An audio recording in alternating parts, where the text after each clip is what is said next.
Hi, today I will be talking to you about the digitalization of the music industry. And this presentation will be split into basically two sections, pre iTunes and post iTunes. So, this is a process flow of what the music industry was pre iTunes for everyone, no matter if you were a starting out artist or you were a big artist. There was a little variation that could occur in order to monetize a song or an album.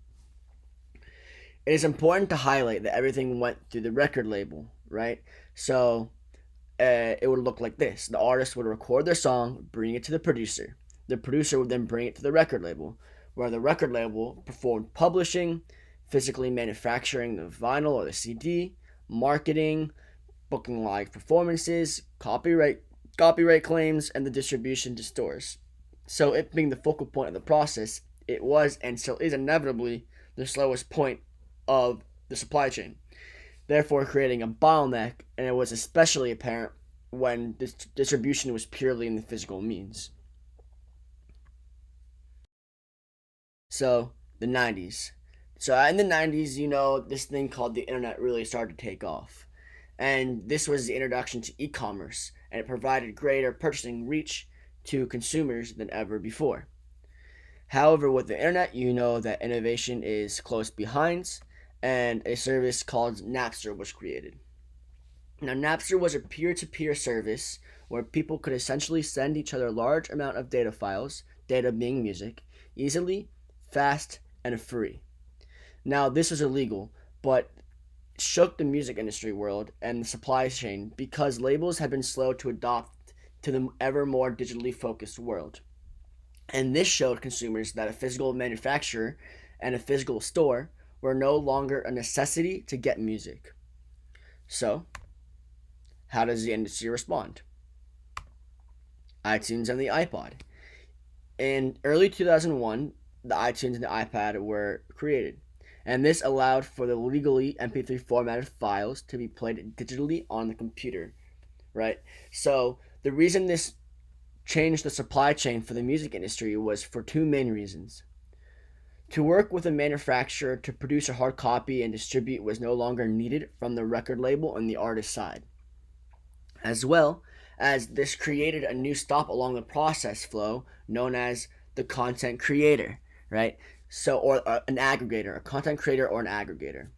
And iTunes was the content creator and the aggregator because now they worked with the labels to be able to upload the song onto the store and get it to the consumer. However, the music industry had not quickly adjusted to this changing digitalization, and that was became apparent from 2008 to 2009 when the music industry as a whole lost 10% in revenue from the lack of physical sales and iTunes not being able to make up that difference, transitioned from the CDs to the MP3s.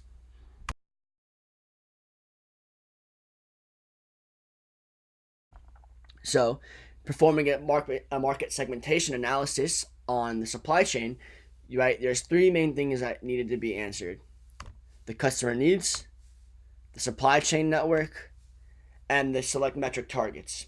So, what did the customer need? The customer wanted easier and needed easier access to the songs and cheaper than the current model of the iTunes business model, which was about $1 per song. So, how to deliver those results to the consumer from the supply side? Maybe it's streaming. Streaming services have become more popular. So, free streaming without ads. So, how do we set targets based on that? You offer a premium service to skip the ads and to offer different amenities to create value to the consumer. And when you have someone sign up for a premium account, it's an easy way to measure how many users you have on the service.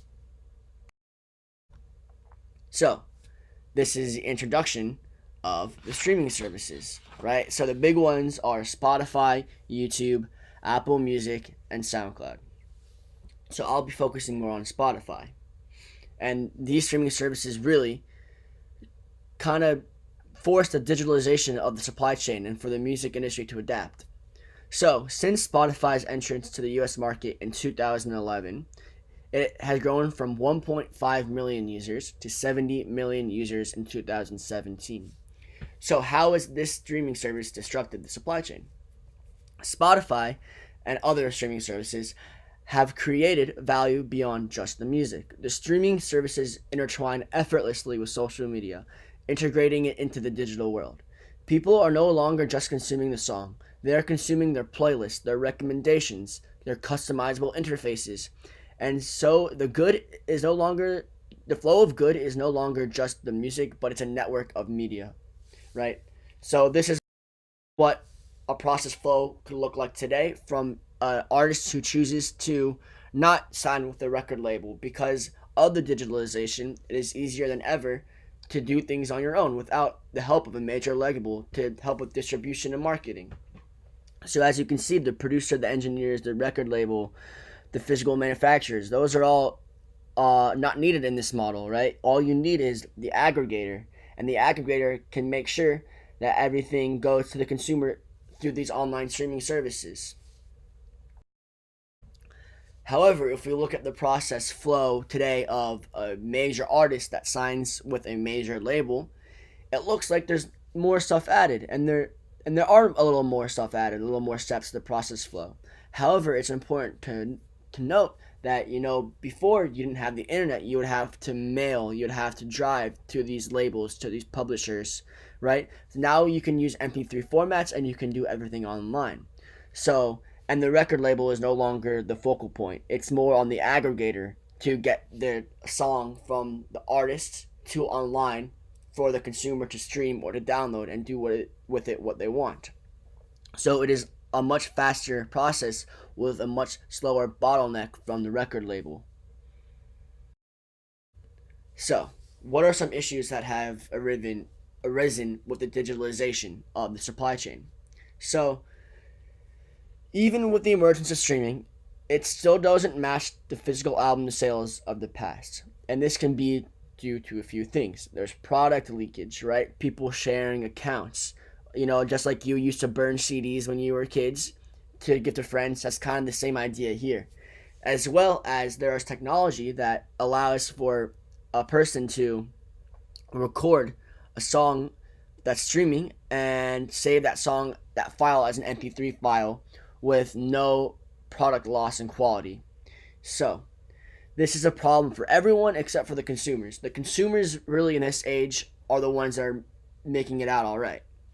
So, what needs to happen now? Digital rights legislation needs to work with software tech to ensure people's work and the artists' work and the labels' work is not being copied and they're getting the right protection they need.